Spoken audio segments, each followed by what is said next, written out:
तो आज हम लोग इलेक्ट्रोकेमिस्ट्री का जो टॉपिक है नास्ट इक्वेशन उसका न्यूमेरिकल्स देखें।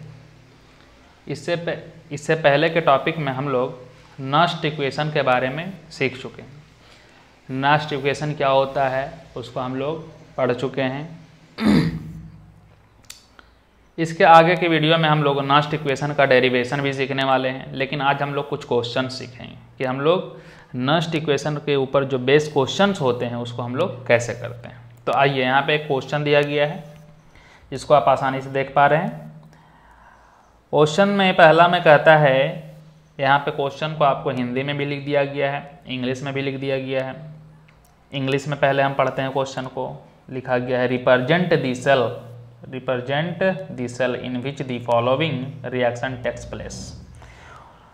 नीचे में एक रिएक्शंस दिया गया है जिसको आप देख पा रहे हैं। Magnesium solid plus 2Ag plus, ये उसका कॉन्सेंट्रेशन दिया गया है ना, 0.0001 मोलर। और यहाँ पर मैग्नीशियम सॉलिड से किस में कन्वर्ट हो रहा है, मैग्नीशियम 2 प्लस में। Ag प्लस से Ag सॉलिड में कन्वर्ट हो रहा है। यहाँ पे Mg2 प्लस का कॉन्सेंट्रेशन 0.13 मोलर है। तो इस तरह से कुछ वैल्यू दिए रखे हैं यहाँ पे।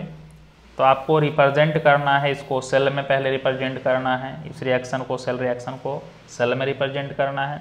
और उसके साथ ही साथ कैलकुलेट इट्स ई सेल मतलब सेल पोटेंशियल भी कैलकुलेट करना है। If E naught cell is equal to 3.17 volt दिया गया। इसको हिंदी में लिख दिया है क्वेश्चन। जो हिंदी मीडियम का स्टूडेंट्स हैं वो हिंदी में आसानी से समझ सकते हैं। तो आइए आज हम लोग इस क्वेश्चन को करते हैं, सॉल्व करते हैं। तो इस क्वेश्चन को सॉल्व करते हैं हम लोग। तो इसमें दो क्वेश्चंस पूछा गया है। सबसे पहला क्वेश्चन रिप्रेजेंट करना है इसको, सेल के फॉर्म में रिप्रेजेंट करना है इस रिएक्शन को, ठीक है ना। इस रिएक्शन को सेल रिएक्शन दिया गया है, इसको सेल के रूप में रिप्रेजेंट करना है। तो जैसा कि आप जानते हैं कि सेल के फॉर्म में हम कैसे रिप्रेजेंट करते हैं, एक सिंगल लाइन लेते हैं, फिर डबल लाइन लेते हैं जिसको हम लोग शॉर्ट ब्रिज के नाम से जानते हैं। तो हम यहाँ पे लिखते हैं, पहले हम इसको सेल के फॉर्म में रिप्रेजेंट करते हैं। तो हम लिख सकते हैं the cell can be written as, मतलब सेल के फॉर्म में हम इस प्रकार से, इस तरह से लिख सकते हैं। तो आपको पता होना चाहिए, प्रीवियस में आपको पढ़ाया गया है कि सॉल्ट ब्रिज के लेफ्ट साइड उसको लिखते हैं जिसका ऑक्सीडेशन होता है। तो आप यहाँ से आसानी से देख सकते हैं इस रिएक्शन में कि मैग्नीशियम का क्या हो रहा है, ऑक्सीडेशन। मैग्नीशियम का ऑक्सीडेशन किसमें कन्वर्ट हो गया, 2 इलेक्ट्रॉन का लॉस करके Mg2 प्लस में कन्वर्ट होता है। और यहाँ पे इसका आप कॉन्सेंट्रेशन लिख सकते हैं। मैग्नीशियम का कॉन्सेंट्रेशन आप यहाँ से देख सकते हैं 0.130 मोलर है। ये सिंगल लाइन किसी सॉलिड है ना, और उसके कॉन्सेंट्रेशन जो एक्वस सॉल्यूशंस होते हैं, आयन्स होते हैं, उसके बीच का सेपरेशन को बदलाता है। ऑक्सीडेशन को हम लोग लेफ्ट साइड लिख दिए हैं और सॉल्ट ब्रिज हम लगाते हैं। रिडक्शन को राइट साइड लिखते हैं। और रिडक्शन किसका हो रहा है, यहाँ पे देख रहे हैं सिल्वर जो प्लस चार्ज है इसका कॉन्सेंट्रेशन है 0.0001 मोलर। ये किस में कन्वर्ट हो गया है, सिल्वर में, ठीक है ना, सॉलिड। तो यहाँ से आपको पहले पढ़ाया गया है कि लेफ्ट साइड में उसको लिखते हैं जिसका ऑक्सीडेशन होता है, ऑक्सीडेशन। राइट साइड में उसको लिखते हैं जिसका रिडक्शन होता है। तो यहाँ पे लिख दिया गया। एक काम हो गया, ये सेल का रिप्रेजेंटेशन है। ये आपका पहले से मालूम होना चाहिए, आपका सॉल्ट ब्रिज है बाबू, सॉल्ट ब्रिज, ठीक है ना, ये सॉल्ट ब्रिज है। तो ये सेल को आप रिप्रेजेंट कर पा रहे हैं। अब हम इसका ई सेल निकालेंगे, सेल पोटेंशियल कैलकुलेट करेंगे। फिर से हम एक बार बोल दे रहे हैं, ये सॉल्ट ब्रिज है। सॉल्ट ब्रिज के लेफ्ट साइड में हम लोग ऑक्सीडेशन का प्रोसेस को लिखते हैं, सॉल्ट ब्रिज के राइट साइड हम लोग रिडक्शन का प्रोसेस लिखते हैं। ऑक्सीडेशन में यहाँ पे देख रहे हैं चार्ज कितना है, 0 से +2 में जाना है। तो जान रहे हैं चार्ज बढ़ रहा है तो उसका ऑक्सीडेशन होता है, चार्ज का इंक्रीजिंग ऑक्सीडेशन। और यहाँ पे चार्ज 1 है, +1, यहाँ पे 0 हो गया तो चार्ज डिक्रीज कर गया, तो उसका क्या हो गया, रिडक्शन। ऑक्सीडेशन को हमेशा लेफ्ट साइड और रिडक्शन को हमेशा राइट साइड हम लोग लिखते हैं। अब हम लोग इसका सेल पोटेंशियल कैलकुलेट करेंगे नर्स्ट इक्वेशन के हेल्प से। तो आइए हम लोग नर्स्ट इक्वेशन को लिखते हैं और उसके बाद इसका हम लोग सेल पोटेंशियल को कैलकुलेट करते हैं। दूसरा question, calculate its cell potential. यहाँ पे आप देख सकते हैं कैलकुलेट करना है सेल पोटेंशियल, इसका E naught cell, standard cell potential भी दिया हुआ है। तो आइए अब हम लोग सेल पोटेंशियल फाइंड करते हैं। जैसा कि हम जानते हैं Nernst equation E cell is equal to E naught cell minus R T by n F और एल एन क्यू आपको दिया गया था, लेकिन इसको हम लोग एक तरीके से और लिखे थे, ई सेल बराबर ई नॉट सेल। यहाँ पर आर का वैल्यू रख दिए थे, टी का वैल्यू, एफ का वैल्यू रख करके जब हम कैलकुलेशन किए थे तो 0.059 और नीचे एन, और यहाँ पे लॉग और एल एन का जो हम लोग रिलेशन पुट किए थे तो लॉग आया था, और यहाँ पे कैलकुलेशन करके इसको हम लोग पहले पढ़ चुके हैं 0.059 आया था। और यहाँ पे Q को हम लोग प्रोडक्ट का कॉन्सेंट्रेशन को ऊपर लिखते हैं और रिएक्टेंट का कॉन्सेंट्रेशन को हम लोग नीचे लिखते हैं। हमें ई सेल कैलकुलेट करना है। ई नॉट सेल का वैल्यू आपको क्वेश्चन में दिया गया है। ई नॉट सेल का वैल्यू आप देख सकते हैं यहाँ से कितना दिया है, 3.17। तो आइए ई नॉट सेल का वैल्यू हम पुट करते हैं 3.17 माइनस 0.059। एन का जो वैल्यू है यहाँ से कितना लॉस हुआ है, कितना गेन हुआ इलेक्ट्रॉन का, तो यहाँ पे हम देखते हैं कि मैग्नीशियम 2 का लॉस किया है ना, मैग्नीशियम 2 का लॉस किया है, सिल्वर 1 का गेन किया है। तो जैसा कि आप जानते हैं मैक्सिमम लॉस ऑफ इलेक्ट्रॉन 2 हुआ है ना, तो हम लोग लॉस ऑफ इलेक्ट्रॉन और गेन ऑफ इलेक्ट्रॉन को इक्वल करने के लिए हम सिल्वर वाले केस में हम 2 से मल्टीप्लाई करके गेन ऑफ इलेक्ट्रॉन को भी 2 बनाते हैं। तो यहाँ से ओवरऑल अगर हम बात करें तो मैग्नीशियम 2 इलेक्ट्रॉन का लॉस करता है, सिल्वर 1 इलेक्ट्रॉन का गेन करता है। तो जो मैक्सिमम लॉस या फिर गेन है वो लॉस है, और जो कि 2 इलेक्ट्रॉन का लॉस है तो एन का वैल्यू आप यहाँ पे पुट करते हैं 2, यहाँ से लॉग। अब यहाँ से हम लोग प्रोडक्ट को ऊपर लिखते हैं, रिएक्टेंट को नीचे लिखते हैं। तो यहाँ रिएक्शन में आप देख सकते हैं प्रोडक्ट जो है यहाँ Mg2+ है और सिल्वर है। तो सॉलिड का जो प्रोडक्ट है उसका कॉन्सेंट्रेशन 1 लेते हैं, तो Mg का जो है जो आयन है Mg2+, ये प्रोडक्ट का कॉन्सेंट्रेशन कितना दिया है 0.130। और रिएक्टेंट में जो है आपका आप देख सकते हैं मैग्नीशियम सॉलिड है, इसका कॉन्सेंट्रेशन 1, और बाकी जो दूसरा है सिल्वर है रिएक्टेंट में तो उसका कॉन्सेंट्रेशन 0.0001 है। तो यहाँ से हम लिख देते हैं रिएक्टेंट का कॉन्सेंट्रेशन 0.0001। अब हम लोग इसको कैलकुलेट करते हैं, लेकिन ध्यान रहे यहाँ पे पावर जो होता है उसका कॉन्सेंट्रेशन होता है ना, यहाँ पावर ब्रैकेट में हम लोग पावर लिखते हैं। अब यहाँ से प्रोडक्ट में जो है आपका मैग्नीशियम को जो आगे कोफिशिएंट है यहाँ 1 है, ठीक है ना, मैग्नीशियम का कोफिशिएंट 1 है। तो यहाँ से आप पावर रखोगे 1 तो कोई फर्क नहीं पड़ता है।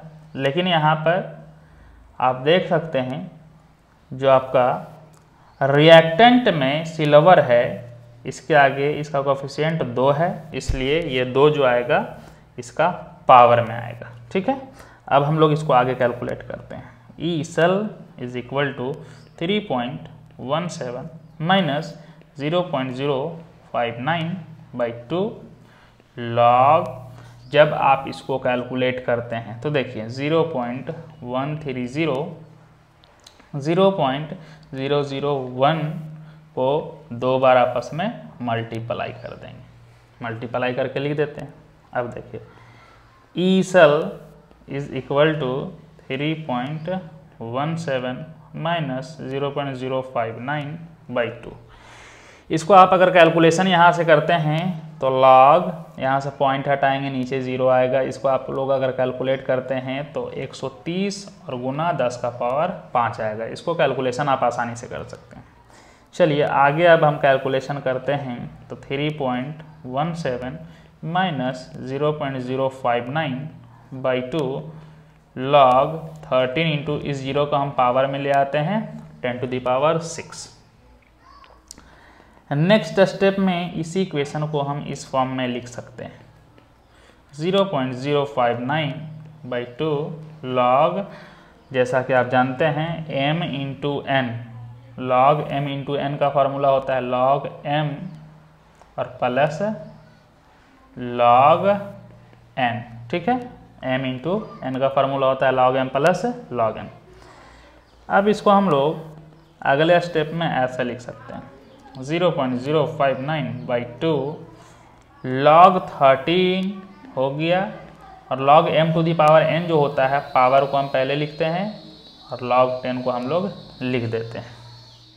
अब इसको हम लोग आगे E cell equal to 3.17 minus 0.059/2 log 13 plus 6 into log 10 का वैल्यू कितना होता है 1।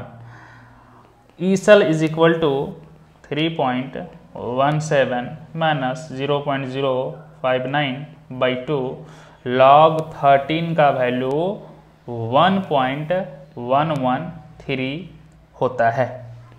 अब ये log 13 का वैल्यू 1.113 कैसे होता है, जिसको हम लोग पहले पढ़ चुके हैं, हमने इसको सिखाया निकालने के लिए। ऐसे अगर क्वेश्चन में अगर आपको एग्जाम में रहेगा तो log 13 का वैल्यू दिया रहेगा, गिवन रहेगा 3.17 माइनस 0.059/2। जब हम 6 को 1.13 से जोड़ते हैं तो 7.113 होता है। अब देखिए ई सेल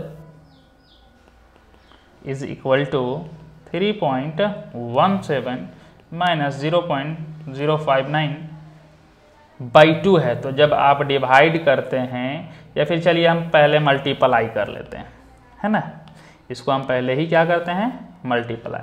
जब 0.059 को मल्टीप्लाई करते हैं 7.113 से तो 0.4196 ऐसा कुछ आएगा, और नीचे कितना है 2 है। E cell is equal to 3.17 जब 2 से डिवाइड करेंगे तो 0.21 आएगा वैल्यू। तो इस तरह से ई सेल का आपका जो वैल्यू आएगा 2.96 वोल्ट आता है। ये आपका आंसर हो गया। तो आइए अब हम लोग नेक्स्ट क्वेश्चन की तरफ बढ़ते हैं, अगला क्वेश्चन नंबर 2। तो आइए अब हम लोग क्वेश्चन नंबर 2 को देखते हैं। क्वेश्चन नंबर 2 में यहाँ पे find the reduction potential and oxidation potential. यहाँ पर रिडक्शन पोटेंशियल भी निकालना है और ऑक्सीडेशन पोटेंशियल भी निकालना है। किसका है, क्रोमियम सॉलिड किस में कन्वर्ट हुआ है, क्रोमियम 3+ में। कितना टेम्परेचर पे, 25 डिग्री सेल्सियस पर। यहाँ पे क्रोमियम का स्टैंडर्ड इलेक्ट्रोड पोटेंशियल दिया है -0.75। तो आइए अब हम लोग इसको सॉल्व करते हैं। सबसे पहले यहाँ पे रिडक्शन पोटेंशियल भी निकालना है, ऑक्सीडेशन पोटेंशियल भी निकालना है। तो सबसे पहले हम एक वैल्यू निकालेंगे रिडक्शन पोटेंशियल, और उसका साइन को हम क्या कर देंगे, चेंज कर देंगे। तो क्या दे देगा आपको, ऑक्सीडेशन पोटेंशियल। तो चलिए आगे बढ़ते हैं। सॉल्यूशन।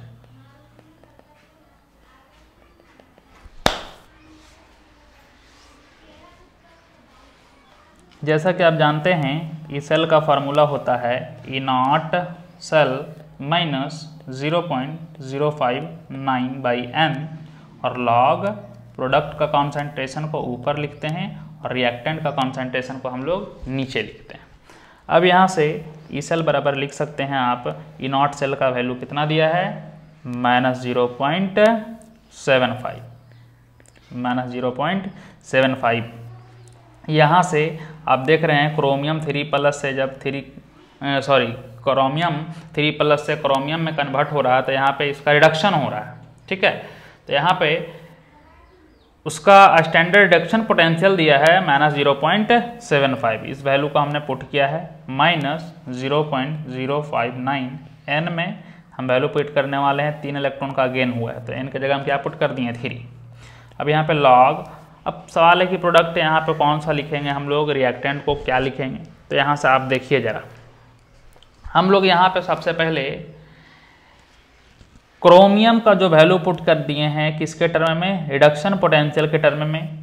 तो अब हम इसका देखेंगे रिडक्शन पोटेंशियल के टर्म में। अगर हम क्रोमियम को देखते हैं तो क्रोमियम 3+ जब 3 इलेक्ट्रॉन का गेन करता है तब इसका क्या होगा, क्रोमियम बनेगा। तो 3 इलेक्ट्रॉन का गेन किया है। इसीलिए हम यहाँ पे वैल्यू क्या पुट किए हैं, 3 पुट किए हैं। ठीक है, अब यहाँ पे आप देख सकते हैं ये तो सॉलिड हो गया प्रोडक्ट, लेकिन रिएक्टेंट क्या है, यहाँ पे कॉन्सेंट्रेशन इसका आपको दिया गया है।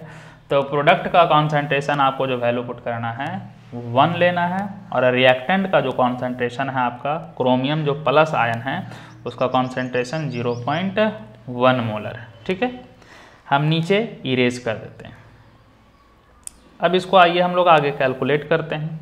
E cell is equal to -0.75 minus 0.059 by 3 log 0.1, यहाँ पॉइंट हटा के नीचे 10 लिखेंगे तो ऊपर कहाँ जाएगा, 10 जाएगा।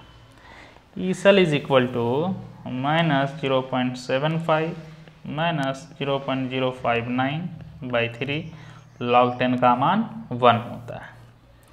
अब इसको आगे अगर आप कैलकुलेट करते हैं तो ई सेल बराबर -0.75 में 3 से डिवाइड करते हैं तो 0.02 आएगा, और इस तरह से ई सेल का जो वैल्यू है आपका कैलकुलेट करके -0.77 वोल्ट।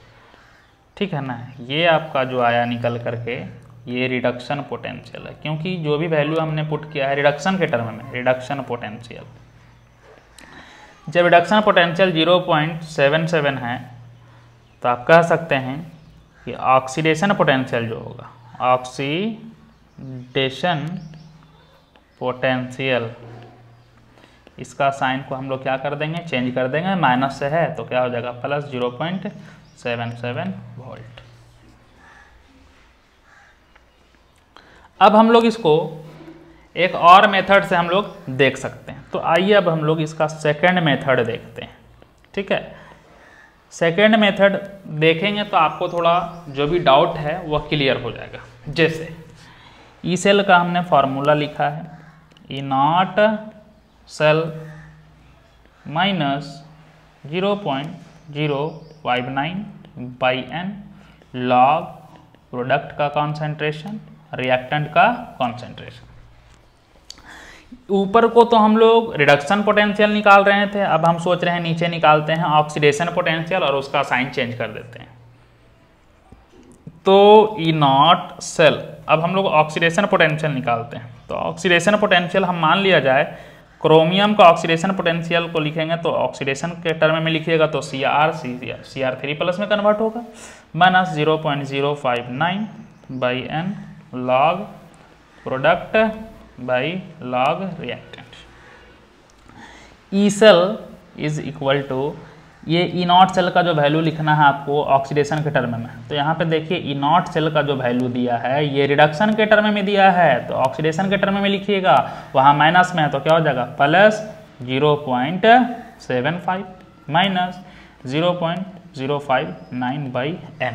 यहाँ ऑक्सीडेशन पोटेंशियल हम निकाल रहे हैं, तो क्रोमियम सॉलिड से है ना, क्रोमियम 3+ में कन्वर्ट होगा तो ये क्या करेगा, 3 इलेक्ट्रॉन का लॉस करेगा, यहाँ लिख देते हैं।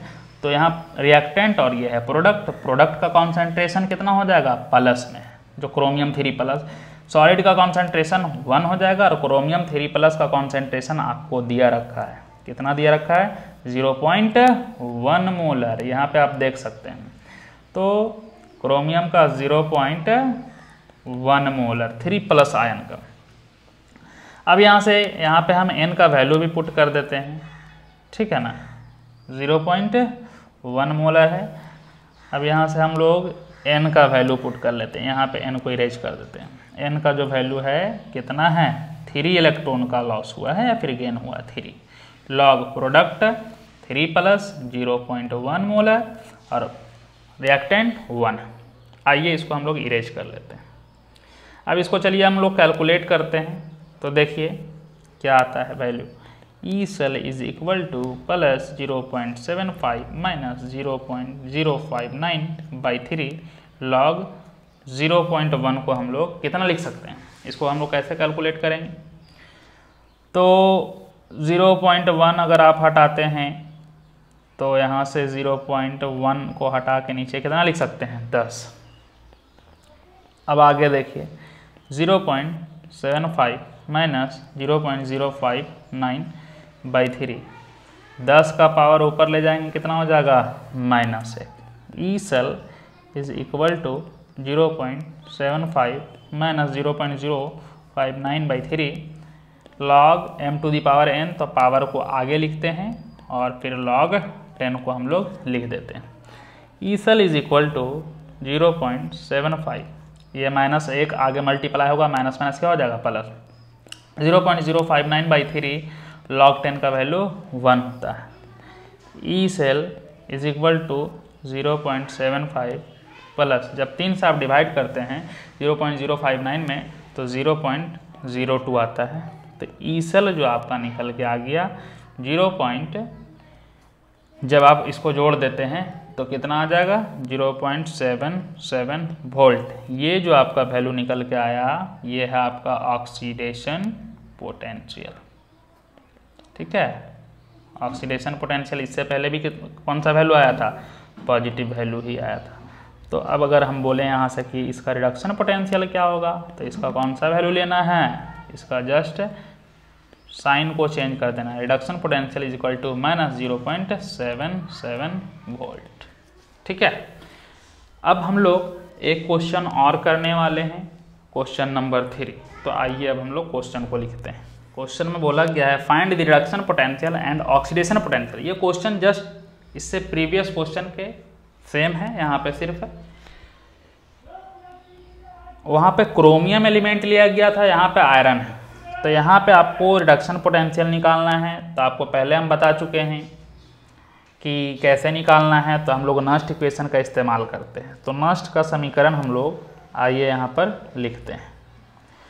तो नस्ट का इक्वेशन आप जानते हैं, E cell is equal to E naught cell minus 0.059/n log product का कॉन्सेंट्रेशन को ऊपर लिखते हैं और रिएक्टेंट का कॉन्सेंट्रेशन को नीचे लिखते हैं। अब हम लोग यहाँ पे ई सेल बराबर लिख सकते हैं ई नॉट सेल जो आप वैल्यू पुट करना चाह रहे हैं, मान लिया रिडक्शन पोटेंशियल के टर्म में मान लिया जाए, ये वैल्यू आप रिडक्शन पोटेंशियल के टर्म में पुट कर रहे हैं। क्यों? क्योंकि यहाँ पर ये जो है रिडक्शन पोटेंशियल के टर्म में वैल्यू दिया है, क्योंकि यहाँ पे Fe2+ से Fe में कन्वर्ट हुआ तो रिडक्शन हुआ। तो यहाँ पे रिडक्शन पोटेंशियल हम पहले निकाल लेते हैं, क्योंकि वैल्यू यहाँ पे रिडक्शन पोटेंशियल का दिया हुआ है -0.45 माइनस 0.059। Fe2+ से Fe सॉलिड में जाएगा तो 2 इलेक्ट्रॉन का गेन होगा, तो n का वैल्यू कितना आ जाएगा 2। यहाँ पे लॉग प्रोडक्ट, अब जाहिर सी बात है Fe2+ से 2 इलेक्ट्रॉन गेन करेगा तभी तो Fe सॉलिड बनेगा, तो प्रोडक्ट का कॉन्सेंट्रेशन 1 हो जाएगा और रिएक्टेंट का कॉन्सेंट्रेशन Fe2+ का कॉन्सेंट्रेशन 0.01 मोलर दिया है। अब हम इसको इरेज कर देते हैं। अब आइए हम लोग इसको कैलकुलेशन करते हैं और इसको सॉल्व करते हैं। ठीक है, तो देखिए E cell is equal to, यहाँ पे रिडक्शन पोटेंशियल निकल रहा है क्योंकि हम रिडक्शन पोटेंशियल के टर्म में वैल्यू पुट कर रहे हैं, -0.45 माइनस 0.059/2।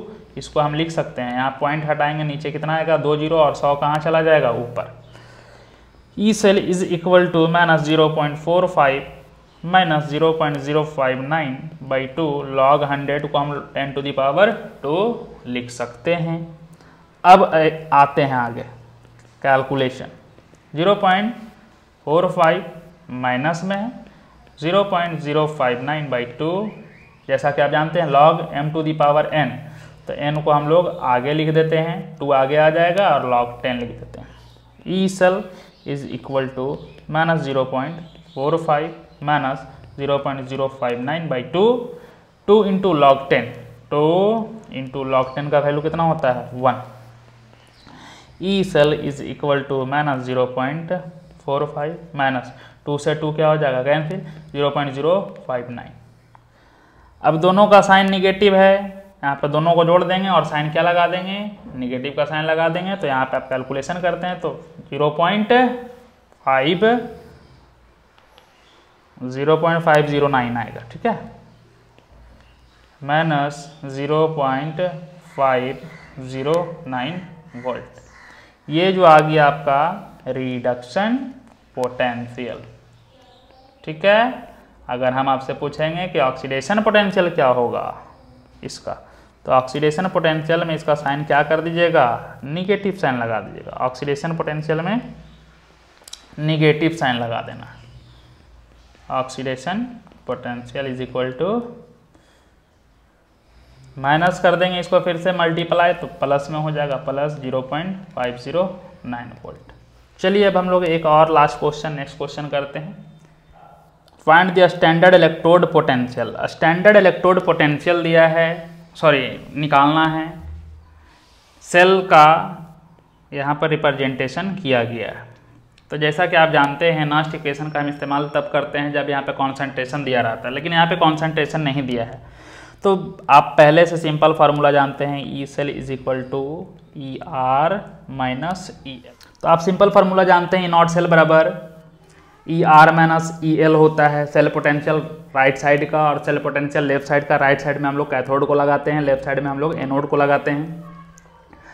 तो यहाँ पे आप देख सकते हैं राइट साइड में निकेल है और लेफ्ट साइड में आपका जिंक है ना। लेकिन यहाँ जो आप वैल्यू पुट करते हैं, यहाँ जो वैल्यू पुट करते हैं रिडक्शन पोटेंशियल के टर्म में, यहाँ भी रिडक्शन पोटेंशियल का वैल्यू पुट करते हैं। तो आइए अब हम लोग यहाँ पर रिडक्शन पोटेंशियल का वैल्यू पुट करके हम लोग इसको कैलकुलेट करते हैं। तो E naught cell is equal to E R, right side में जो है आपका निकेल है, लेकिन निकेल का किस कंडीशन में, रिडक्शन पोटेंशियल के टर्म में। तो यहाँ पे आप देख रहे हैं निकेल का रिडक्शन ही हो रहा है। रिडक्शन का यहाँ वैल्यू दिया है minus 0.25 minus E L, left side में ऑक्सीडेशन यहाँ पे हो रहा है जिंक का, लेकिन यहाँ पे ऑक्सीडेशन पोटेंशियल है, लेकिन यहाँ पे हमको कौन सा वैल्यू पुट करना है, रिडक्शन पोटेंशियल। जब ऑक्सीडेशन पोटेंशियल पॉजिटिव है तो रिडक्शन पोटेंशियल उसका क्या हो जाएगा, निगेटिव 0.763। अब इसको आप आसानी से कैलकुलेट कर सकते हैं। माइनस 0.25 माइनस माइनस क्या हो जाएगा, प्लस 0.763 वोल्ट। अब इसको आप आगे कैलकुलेशन करते हैं, ई नॉट सेल इक्वल टू, तो इसका जो वैल्यू आएगा 0.513 वोल्ट, पॉजिटिव वैल्यू आएगा। इस तरह से ये सॉल्व होता है। अब हम लोग नेक्स्ट वीडियो में हम लोग जो नॉस्ट इक्वेशन आप पढ़ें उसका हम लोग डेरिवेशन सीखने वाले हैं कि वो जो नॉस्ट इक्वेशन आता है कैसे आता है।